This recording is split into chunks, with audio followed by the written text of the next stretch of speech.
What if I told you there was one game that changed superhero games forever? Back in 2009, superhero games weren't exactly known for their quality. Most were movie tie-ins that were rushed out the door, fun for a few hours, but quickly forgotten. Then Rocksteady released Batman Arkham Asylum. It wasn't just the best Batman game, it became one of the greatest action games ever created. Over the next 6 years, Rocksteady built what many still consider the greatest superhero franchise in gaming history. So today, we're going to be revisiting every Arkham game and answer one question.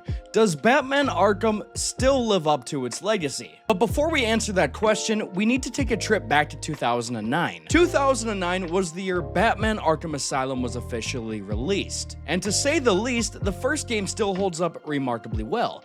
Instead of making Gotham City the playground, Rocksteady trapped you inside of Arkham Asylum. The setting became one giant interconnected world full of secrets, hidden rooms, and collectibles. Every villain had their own section of the asylum, and Scarecrow's nightmare sequences still stand among the most creative moments in gaming. Killer Croc also transformed the game into a survival horror, Poison Ivy delivered one of the biggest boss fights, and Mark Hamill's Joker was absolutely unforgettable, and most importantly, Kevin Conroy once proved again why he is Batman. But we can't forget about the game's combat system, something called the free flow combat system. If you've played the Batman Arkham games, you know how satisfying the combat system is here. But within months of the game's release, countless games began copying this.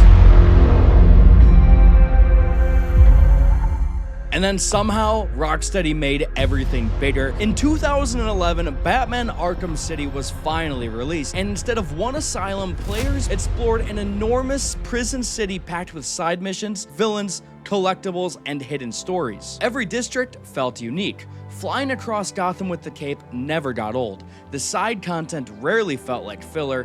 Characters like Mr. Freeze, Ra's al Ghul, Penguin, and Two-Face all received memorable moments. Then there's Mr. Freeze.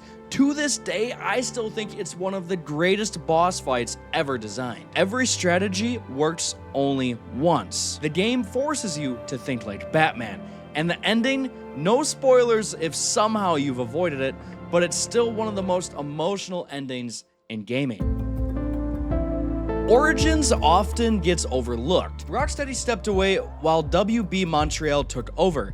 That alone caused many fans to dismiss it before even playing. Was it polished? No. Did it introduce a lot of new mechanics? Not really, but Origins gave us something the other games didn't. A younger Batman, one still learning, one making mistakes, and the relationship between Batman and Alfred became much more emotional.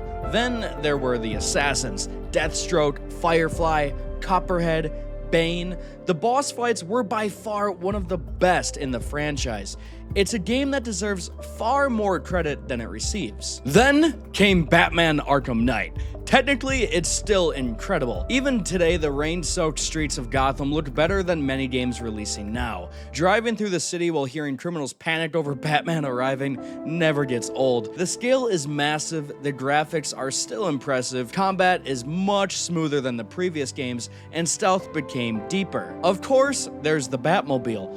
I actually did enjoy driving it, but the tank battles did get pretty repetitive pretty early on. Even people who love Batman Arkham usually agree on that. The story also divided fans, especially the identity of the Arkham Knight. Still, few games make you feel as powerful as Batman, quite like Arkham Knight. So to answer the question, does Batman Arkham still live up to its legacy?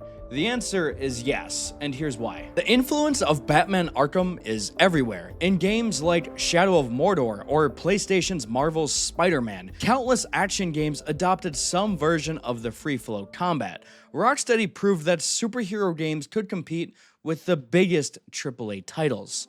And not because Batman was popular, but because Rocksteady made incredible games. Arkham's legacy isn't just that the games were great, it's that they changed what was possible. They redefined superhero games, inspired countless developers, and set a standard that the industry is still trying to match. That's why nearly 2 decades later, the Arkham series remains one of gaming's most important franchises. So why do we still love Batman Arkham? I've replayed these games more times than I can count. Not because I forgot the stories, not because I needed every Riddler trophy, but because they still feel so special. The atmosphere, the music, Kevin Conroy's Batman, Mark Hamill's Joker, the detective work, the stealth, the combat. Very few franchises have ever balanced all of these elements this well. It makes revisiting every Arkham game enjoyable. And on a personal note, and I'm sure many of you feel the same way, the Batman Arkham series is a big part of our lives. I remember getting Batman Arkham City for Christmas in 2011, not knowing they made a sequel to one of my favorite superhero games ever created. I was excited to play Arkham City, and I loved every minute of it when I played it for the very first time. It's a big part of my childhood, and for many of you, you probably feel the same way. But to wrap everything up, it's been years since Rocksteady closed the trilogy, and no, we're not gonna be talking about Suicide Squad, Kill the Justice League. That game sucked. But gaming has changed since the release of our last proper Batman Arkham game.